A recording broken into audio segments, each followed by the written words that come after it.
السلام علیکم ورحمۃ اللہ وبرکاتہ۔ الحمد للہ رب العالمین والعاقبۃ للمتقین والصلاة والسلام على سيد الأنبياء وأشرف المرسلين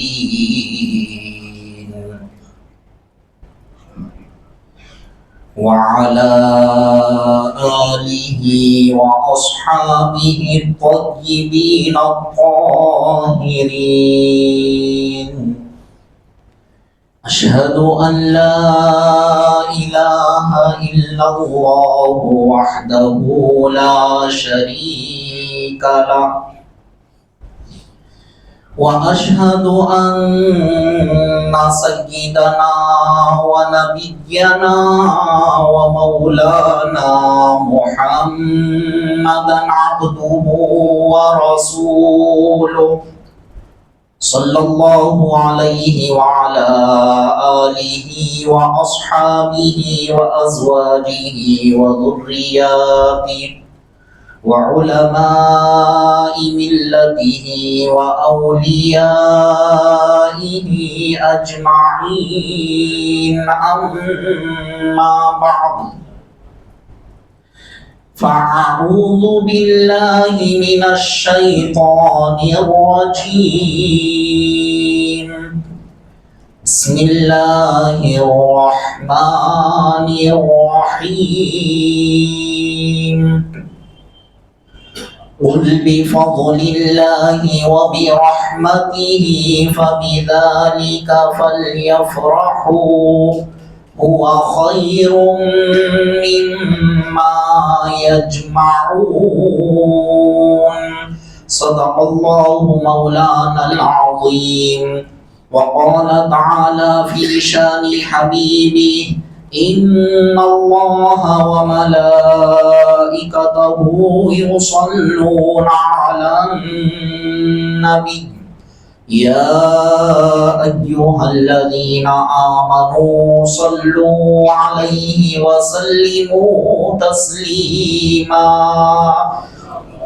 اللهم صل على سيدنا وشفينا ونبينا ومولانا محمد وعلى آل سيدنا محمد وبارك وسلم صلاة وسلاما عليك يا حبيبي يا رسول الله صلى الله تعالى عليك وسلم.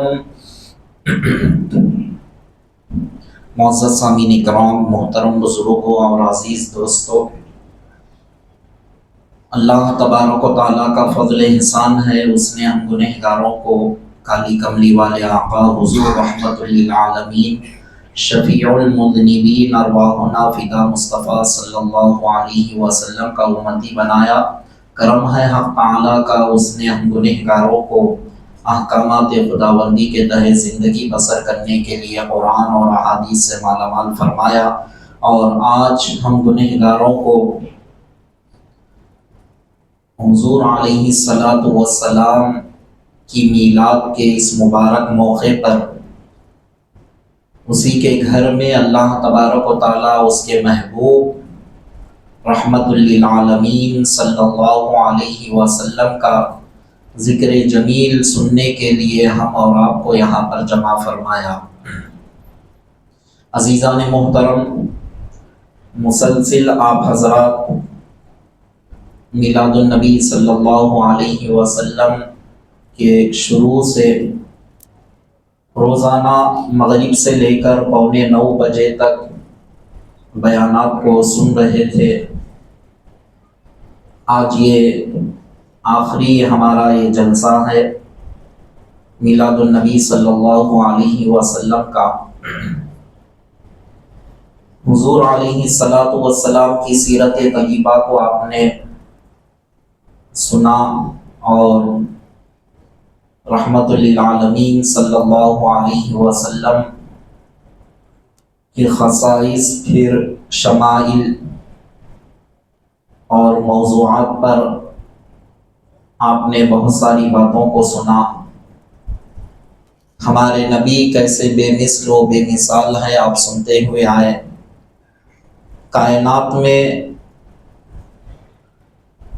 آپ کا جواب کوئی نہیں ہے. بعد از خدا بزرگ دو ہی قصہ مختصر. ہم سن رہے تھے. ایک لحاظ سے دیکھا جائے تو اب تک جو بیانات آپ حضرات کے سامنے ہوئے، مجلس کے حساب سے تو بہت ساری باتیں آپ حضرات کے گوشے گزار کی گئی، لیکن اگر سیرت کے حساب سے دیکھا جائے، سرکار کی شان و عظمت کے حساب سے دیکھا جائے، تو ساری زندگی بھی ہم بیان کر لے تو کما حق وہ بیان کا حق ادا نہیں کر پائیں گے، کیونکہ وہ ذات ہی ایسی ذات ہے. اللہ ہی بس محمد الرسول اللہ صلی اللہ علیہ وسلم کی حقیقت کو جانتا ہے.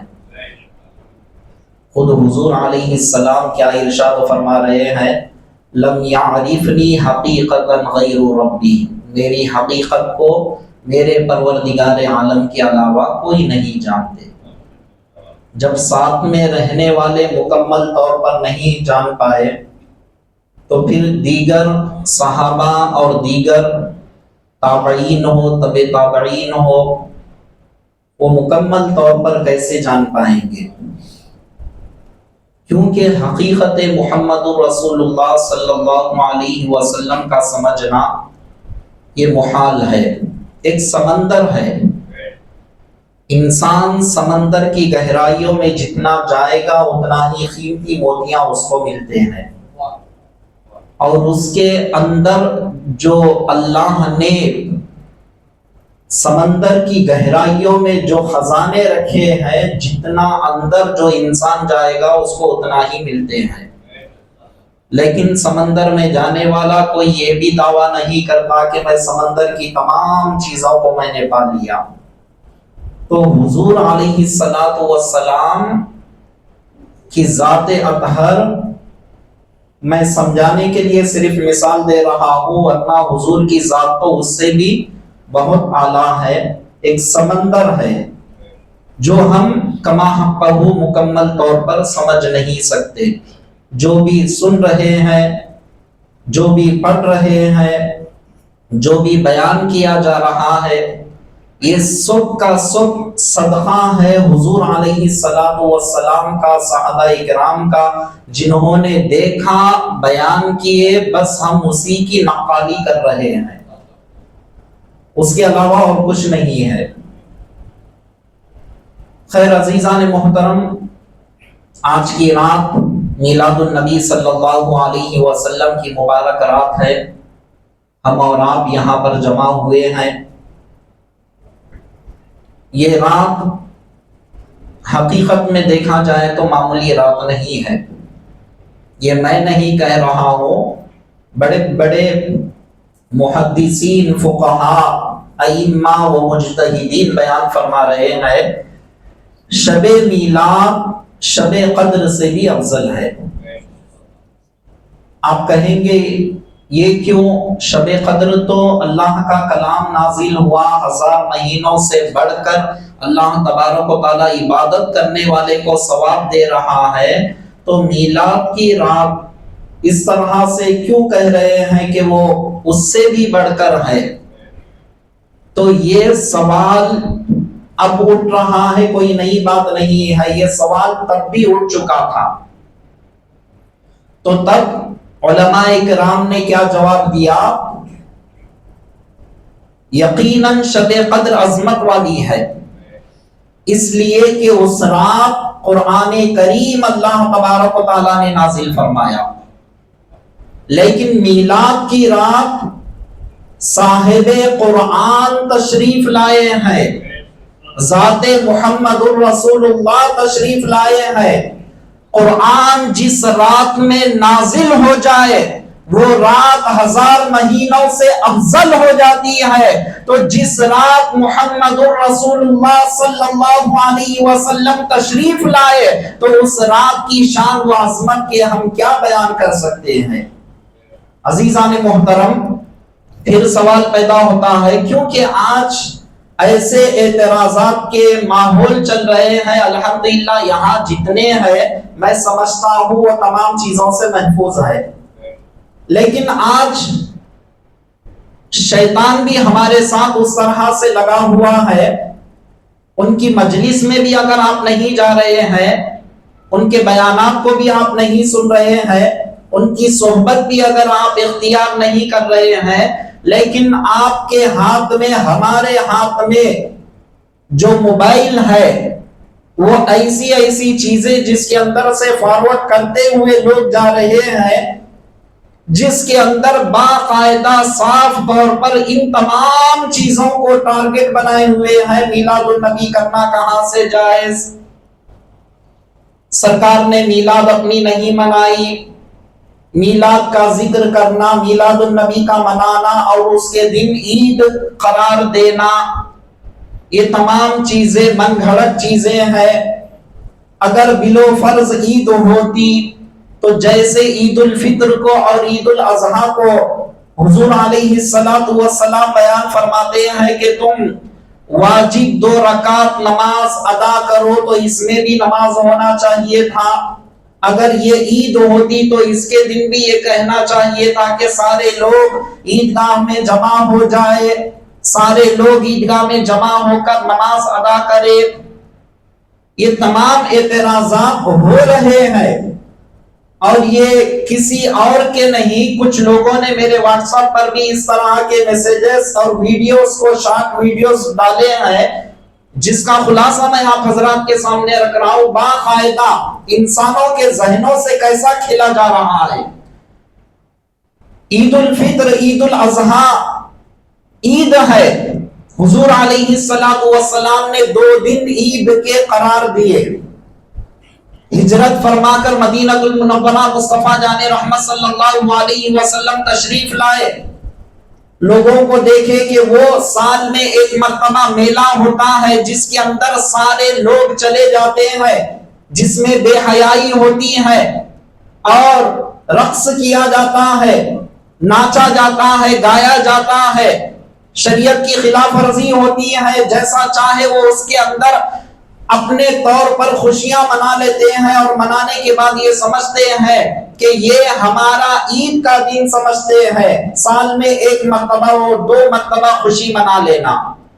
سرکار دو عالم صلی اللہ علیہ وسلم کو جب یہ بات معلوم ہوئی، تمام صحابہ کو اکٹھا فرماتے ہوئے ارشاد فرماتے ہیں، اللہ تبارک و تعالیٰ ایام جاہلیت کے 2 دن جو عید کے وہ مناتے ہیں، جس کے اندر سارے مرد عورتیں سب اکٹھا ہوتے ہیں، شریعت کی خلاف ورزی ہوتی ہے، ایسے کام وہاں پر ہوتے ہیں، تو سرکار ارشاد فرماتے ہیں کہ اللہ تبارک و تعالیٰ وہ 2 دن کے عوض میں، وہ 2 دن کے بدلے میں اللہ تعالیٰ ایسے بہترین 2 دن تم کو عطا فرمائے گا، وہ عید الفطر کا دن ہوگا اور عید الاضحیٰ کا دن ہوگا۔ تو یہ 2 دن بھی عید کے ملے ہیں، تو ہم کو کیسے ملے ہیں؟ سرکار کے صدقے میں ملے ہیں۔ جن کے صدقے میں عید کے دن ملے وہ یاد رہ گئے، اور جس ذات کے صدقے میں مل رہے ہیں ان کا جب معاملہ آتا ہے تو اعتراض کرنے لگتے ہیں۔ عزیزان محترم، غور کرے، اس میں بھی اللہ تبارک و تعالیٰ کی حکمت ہے۔ اگر عید قرار دے دیتا، مثال کے طور پہ عید قرار دے دیتا، میں صرف آپ کو چند باتیں صرف آج کے ماحول کے حساب سے، آج کی رات کی مناسبت سے صرف چند باتیں آپ حضرات کے گوشے گزار کروں گا، اس کے بعد آپ مول صاحب کے بیان کو ہم اور آپ سنیں گے۔ تو درود پاک پڑھ لیجئے ایک مرتبہ، اللہم صلی علی سیدنا و شفیعنا و نبینا و مولانا محمد و علی آل سیدنا محمد و بارک وسلم۔ لوگوں کو کیسے الجھن کے اندر ڈالا جا رہا ہے، اور یہ تمام چیزوں کی کیا ضرورت؟ اگر عید ہوتی تو باقاعدہ حکم ہوتا، جب عید ہے ہی نہیں اسی لیے حکم نہیں ہے۔ سننے والے بیچارے سن کر بالکل 100% کریکٹ بات کہہ رہے ہیں. کہنے والا کون؟ وہ سب مطلب نہیں، جو بھی بات کہی جائے بہت زبردست بات ہے. بھولے بھالے مسلمان سن کر تعجب میں پڑ رہے ہیں. اب ان کو میلاد منانے والوں پر تعجب ہو رہا ہے. کل تک یہ بھی میلادی تھے، میلاد منانے والے، لیکن اس قسم کی باتوں کو سننے کے بعد وہ بھی الجھن میں پڑ گئے. پڑھنے کے بعد ان کے ذہنوں میں شکوک و شبہات پیدا ہونے لگے اور وہ باضابطہ انکار کر رہے ہیں کہ ہاں اب تک ہم معاذ اللہ غلطی پر تھے، اب ہدایت پر ہم آ رہے ہیں. لیکن یاد رکھیں عزیزان محترم، حبیب پاک صلی اللہ علیہ وسلم کی ولادت کی خوشی اللہ تبارک و تعالیٰ نے قرآن کریم کے اندر حکم دیا کہ اے حبیب آپ ارشاد فرما دیجئے. اللہ کے فضل اور اس کی رحمت پر چاہیے کہ خوشیاں منائیں. اللہ نے روکا نہیں، مطلق طور پر اللہ نے حکم دے دیا. کیا حکم دیا؟ دو چیزیں جب تمہارے پاس آ گئی، ایک اللہ کا فضل اور ایک اللہ کی طرف سے رحمت، جب یہ دو چیزیں تمہارے پاس آ گئی، اب تمہارا کام یہ ہے کہ تم خوشی منائے، اور تمہارا خوشی منانا ہوا خیر مما یجمعون، تمہارے مال و دولت کے جمع کرنے سے بہتر ہے. اب اللہ تبارک و تعالیٰ نے قانون بیان فرما دیا. اب فضل کیا ہے، رحمت کیا ہے؟ تو یہ دو چیزیں ذات محمد الرسول اللہ صلی اللہ علیہ وسلم میں جمع ہے. اللہ تبارک و تعالیٰ صاف طور پر کلام مقدس میں ارشاد فرما دیا وَلَوْلَا فَضْلُ اللَّهِ عَلَيْكُمْ وَرَحْمَتُهُ لَكُنْتُمْ مِنَ الْخَاسِرِينَ. اگر اللہ کا فضل، اس کی رحمت نہ ہوتی تو ضرور تم نقصان کے اندر، خسارے کے اندر، گھاٹے کے اندر ہوتے. مفسرین کرام بیان فرماتے ہیں یہاں پر فضل سے مراد ذات محمد رسول اللہ صلی اللہ علیہ وسلم ہے، اور رحمت سے مراد اللہ تبارک و تعالیٰ صاف طور پر بیان فرما دیا وَمَا أَرْسَلْنَاكَ إِلَّا رَحْمَةً لِّلْعَالَمِينَ. صاف طور پر اللہ تبارک و تعالیٰ سورہ انبیاء کے اندر 17ویں پارے کے اندر بیان فرما دیا اے حبیب ہم نے آپ کو نہیں بھیجا مگر سارے عالمین کے لیے، ساری کائنات کے لیے رحمت بنا کر بھیجا. تو مصطفیٰ جان رحمت صلی اللہ علیہ وسلم سراپا رحمت ہے، تو رحمت بھی ذات محمد رسول اللہ ہے اور فضل بھی ذات محمد رسول اللہ صلی اللہ علیہ وسلم ہے. اب یہ دو چیزیں تمہارے پاس آ گئی، اللہ تبارک و تعالیٰ حکم دے رہا ہے کہ فَلْيَفْرَحُوا، چاہیے کہ تم خوشی منائے. مطلق طور پر حکم دے دیا، منع نہیں کیا. خوشی منانا جائز ہے، خوشی مناؤ کہہ دیا. اچھا اب ذرا غور کرے، جو لوگ یہ کہتے ہیں عید الفطر اور عید الاضحیٰ کی طرح احکام کیوں نہیں نازل آئے جبکہ اگر یہ عید کا دن ہو، اسی سوالات میں لوگوں کو الجھن میں ڈال دیتے ہیں. اس میں بھی مصلحت خداوندی ہے، بہت ساری مصلحتیں ہیں، غور کریں گے تو معلوم ہوگا.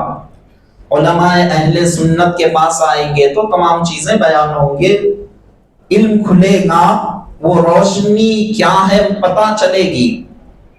اور علماء سو کے ساتھ جائیں گے تو وہ جیسے بدعقیدگی ان کے دل و دماغوں میں ہے اسی طرح سے آپ حضرات کے سامنے رکھیں گے. مصلحت خداوندی کیا ہے عزیزان محترم؟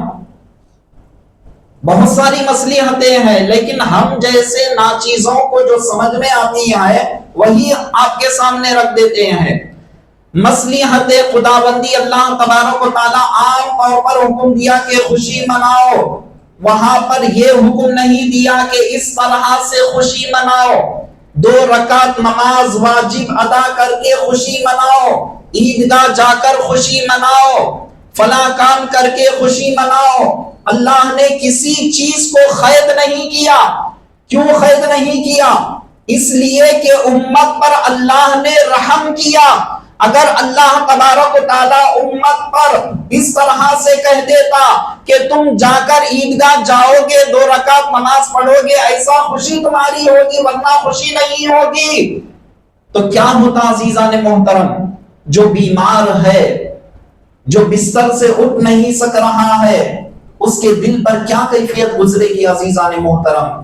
آج میرے آقا کا میلاد ہے، رحمت للعالمین کا میلاد ہے، رب کی جانب سے یہ حکم ہوا جاؤ عیدگاہ جاؤ، 2 رکعت نماز ادا کرو۔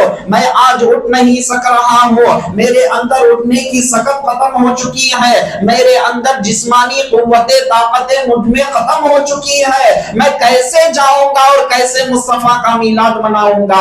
آزردہ ہو جائے گا اور غم زدہ ہو جائے گا۔ اور عزیزان محترم غور کرے، اگر کوئی مسافر ہو جائے، سفر میں چلے جائے، سفر میں جانے والا یہ سوچتا رہ جائے گا کہ کاش میں اب مجھے سفر کرنے کی نوبت نہ آتی، اگر میں اپنے شہر کے اندر رہتا، عیدگاہ جاتا، نماز ادا کر لیتا تاکہ مجھے بھی خوشیاں مل جاتی، میلاد کا صدقہ مل جاتا۔ اس طرح سے وہ بھی آزردہ ہو جائے گا۔ تو اللہ تبارک و تعالی مطلق طور پر حکم دے کر کسی کو آزردہ نہیں کرنا چاہ رہا ہے۔ جو بندہ جس حالت میں ہو شرعی اعتبار سے میرے حبیب کی خوشی منائے گا، ہر حالت میں میں اسے نوازنے کے لیے تیار ہوں۔ تو یہ فضل خداوندی عزیزان محترم۔